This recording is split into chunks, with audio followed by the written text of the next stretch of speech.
it his best novel since his debut 20 years ago, possessing an energy that had been missing from the books in between, which, while beautifully written, still paled in comparison.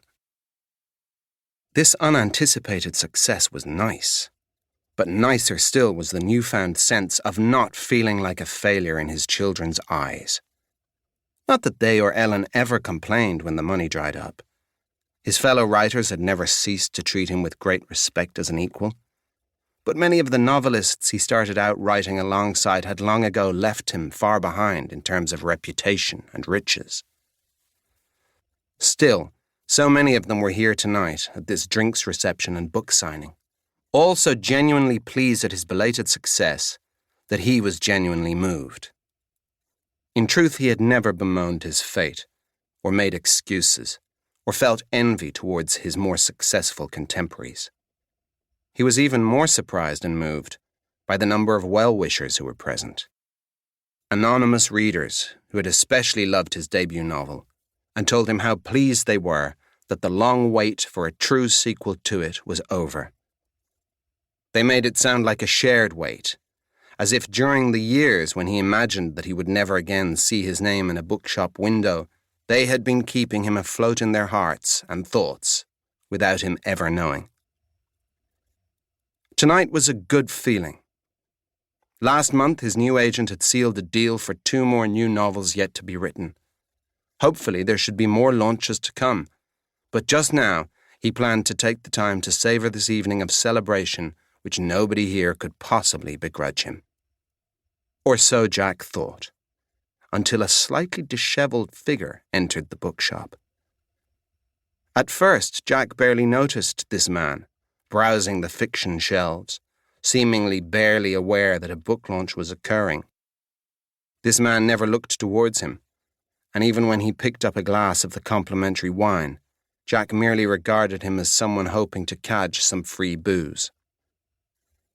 But increasingly Jack's eye kept being drawn back to him, because by now there was no mistaking his identity. 2 decades had aged Killian. His jeans looked frayed, and as he turned, Jack knew that he would be only wearing a light t-shirt beneath his long coat. This was all Killian had ever worn, no matter how cold the weather.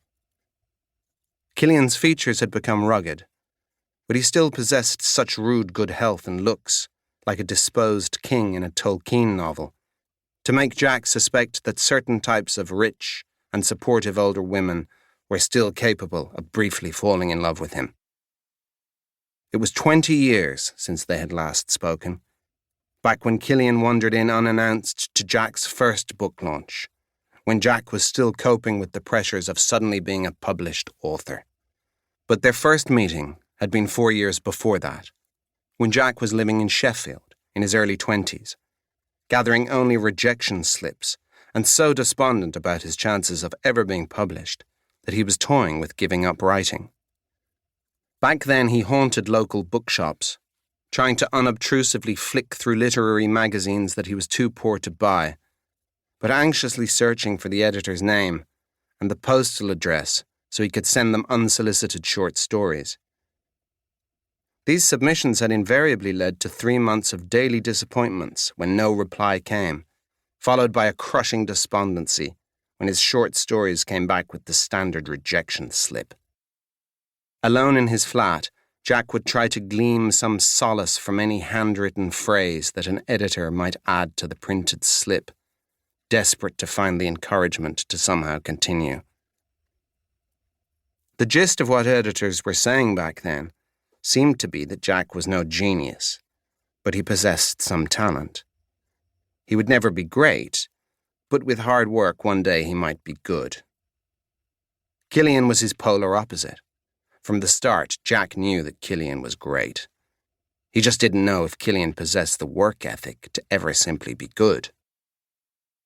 Killian was from a remote west of Ireland village, which by the age of 10 he had outgrown.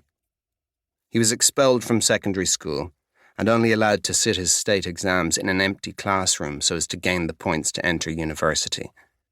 He left Ireland within a year of starting college in Galway for reasons that were never fully explained, although there were dropped hints of married women and jealousy.